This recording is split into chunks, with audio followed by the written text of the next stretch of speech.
দীপা ও সূর্যের মধ্যে একটা বন্ধন ছিল। সেই বন্ধনটা ভালোবাসার বন্ধন। সময়ের ঘোরপাকের জন্য সেই বন্ধনটা হয়তো কিছু সময়ের জন্য ছিটকে গিয়েছিল। কিন্তু যখন আবার দীপার সামনে এসে দাঁড়ালো সূর্য, তখন সমস্ত মান অভিমান তারা ভুলে গেল। দীপার মা দীপাকে বলে, মারে, সবাই জীবনে অনেকটা এগিয়ে গেছে, তুই বা কেন নিজেকে চার দেয়ালের মধ্যে বন্ধ করে রাখবি? জীবনটা কি তোর জন্য এইভাবে চলে যাবে বল?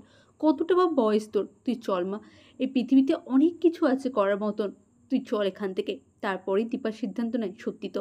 ওইদিকে সোনা, একটা বাচ্চা মেয়ে, সে তো মনে এরকম ভাবতেই পারে, কিন্তু তার ভাবনাটাকে আশকারা দিয়েছে বাড়ির লোকেরা, আশকারা দিয়েছে সূর্য। সূর্য পারতো না, সূর্য কি পারতো না সোনাকে বোঝাতে?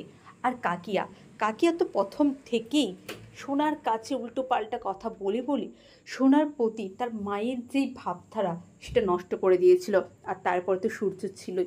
আচ্ছা, মায়ের বিকল্প কি কেউ হতে পারে? না, মা কোনো সন্তানের খারাপ চাইতে পারে? এটার বাড়ির লোকগুলো বুঝলো না। তাই তো দীপাকে নিজের জীবনে একাই এগিয়ে যেতে হলো। কিন্তু কোথায়?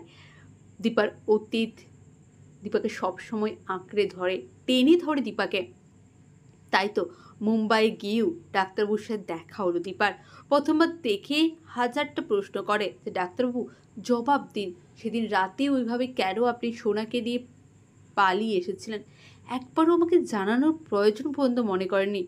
তারপরই তাদের সমস্ত মান অভিমান গলে জল হলো। ভালোবাসা যেখানে থাকে, আর দীপা সূর্যের ভালোবাসা, সেখানেই মান অভিমানের কোনো স্থানই থাকে না।